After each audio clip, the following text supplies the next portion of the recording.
Oke teman-teman, jadi beberapa minggu ini banyak yang bertanya ke saya, apa sih sebetulnya perbedaan antara pinjol atau pinjaman online dengan pinjaman kredit usaha rakyat. Secara terang-terangan saya menjawab sebetulnya keduanya itu sama saja teman-teman, yaitu sama-sama ngutang. Tapi ada memang beberapa perbedaan yang perlu teman-teman ketahui. Sebetulnya kalau saya ada pribadi lebih mengunggulkan pinjaman online daripada KUR. Karena apa? Maka dari itu simak videonya sampai habis, jangan skip, kita intro dulu. Assalamualaikum warahmatullahi wabarakatuh. Salam sejahtera, shalom, hum swastiastu, namo buddhaya, salam kebajikan. Sudah masuk tahun 2024, teman-teman. Pastinya teman-teman sudah memiliki wacana apa prioritas yang akan kamu lakukan. Mungkin ingin mengajukan pinjaman uang untuk mengembangkan usaha yang ada, atau juga teman-teman mau memulai usaha di tahun 2024 ini. Nah, perlu teman-teman ketahui bahwa ada program pemerintah yang bisa membantu para pelaku usaha UMKM melalui kredit usaha rakyat atau KUR. Namun untuk mengajukan pinjaman KUR ada beberapa syarat yang harus dipenuhi. Bila syarat itu pun nggak bisa terpenuhi, tentunya ada solusi, yakni melalui pinjaman online. Namun harus teman-teman ketahui terlebih dahulu apa sih perbedaan pinjaman kredit usaha rakyat dengan pinjaman online. Kita bahas pinjaman online-nya ini secara global ya, jadi itu bisa legal maupun ilegal, yang penting sifatnya itu online. Yang pertama dari persyaratannya, untuk pinjaman kredit usaha rakyat paling utama dan prioritas tentu harus memiliki usaha, sedangkan untuk pinjaman online ini sifatnya lebih fleksibel dan bebas walaupun tidak memiliki usaha. Yang penting memiliki eKTP, foto selfie dengan KTP, dan pastinya potensi ACC-nya lebih besar. Kemudian yang kedua, seputar jaminan. Untuk KUR itu memang ada beberapa kriteria yang tidak memerlukan jaminan, tapi di saat limit tertentu memerlukan jaminan. Sedangkan untuk di pinjaman online, jaminannya hanyalah foto selfie dan foto KTP. Itu yang membedakan dari segi jaminan. Untuk suku bunga, nah kalau suku bunga ini tidak perlu ditanyakan lagi ya. Kalau untuk suku bunga di pinjaman kredit usaha rakyat dalam 1 tahun itu 6% dan berlaku meningkat ketika melakukan pinjaman 2 kali, 3 kali, dan seterusnya. Sedangkan kalau di pinjaman online ini bunganya lebih besar. Bahkan suku bunganya pun bermacam-macam, tapi memang lebih cenderung tinggi daripada pinjaman kredit usaha rakyat.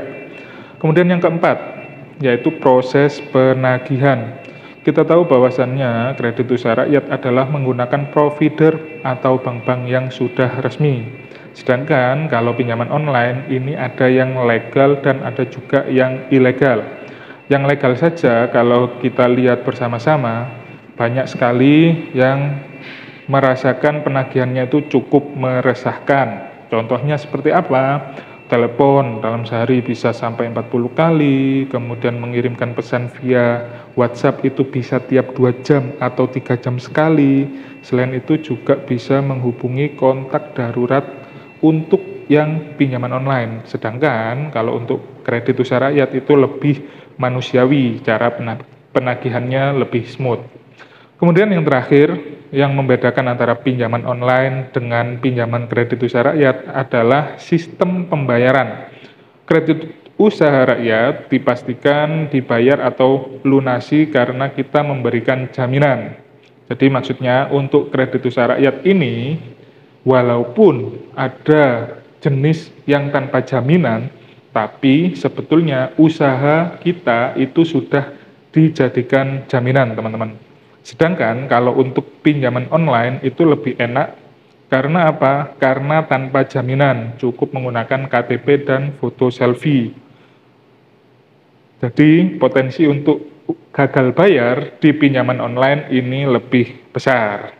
Jadi kalau memang teman-teman sudah meminjam di pinjaman online, kemudian tidak memiliki dana untuk membayar cicilannya, ada baiknya digagal bayarkan saja atau digalbay.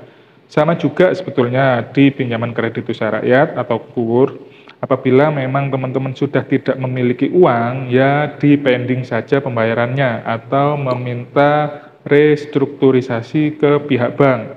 Tapi di saat memang nanti sudah punya uang, untuk pinjaman kredit usaha rakyat ini segera langsung dilunasi.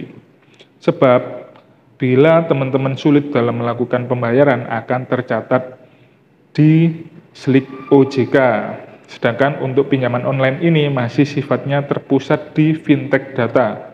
Maksudnya itu ada asosiasinya tersendiri di mana memang apabila ada orang yang gagal bayar akan masuk di database fintech tersebut.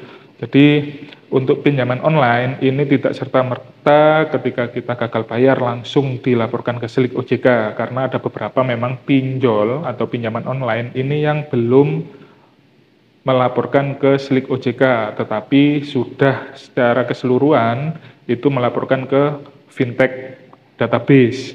Jadi kalau kita galbay pinjol itu kemungkinan masih bisa meminjam di bank, tapi pasti tidak akan bisa meminjam di pinjaman online lainnya karena itu tadi secara data fintech nama kita sudah buruk, sedangkan untuk di slik OJK itu tidak dilaporkan. Jadi itulah bahasan antara perbedaan pinjaman kredit usaha rakyat dengan pinjaman online. Teman-teman pilih yang mana, silahkan dipilih-pilih sendiri. Kalau sudah memiliki usaha, memang sebaiknya mengambil yang pinjaman KUR karena bunganya lebih ringan. Tapi itu tadi lebih lama untuk proses-prosesnya. Namun apabila teman-teman ingin lebih cepat pencairannya, ya bisa mengambil di pinjaman online dengan resikonya apabila gagal bayar akan ditagih terus-menerus dan meresahkan. Kalau saya pribadi, untuk KUR dan pinjaman online ini sama-sama kita ngutang. Jadi untuk pinjaman KUR bisa diambil untuk memang benar-benar kita pertanggungjawabkan pembayarannya. Dan kalau untuk pinjaman online ini lebih fleksibel, kalau memang ingin galbay silahkan. Oke, demikian video dari saya, semoga bermanfaat. Jangan lupa untuk ditekan tombol like-nya dan di-share ke berbagai media sosial milik teman-teman semuanya. Wassalamualaikum warahmatullahi wabarakatuh.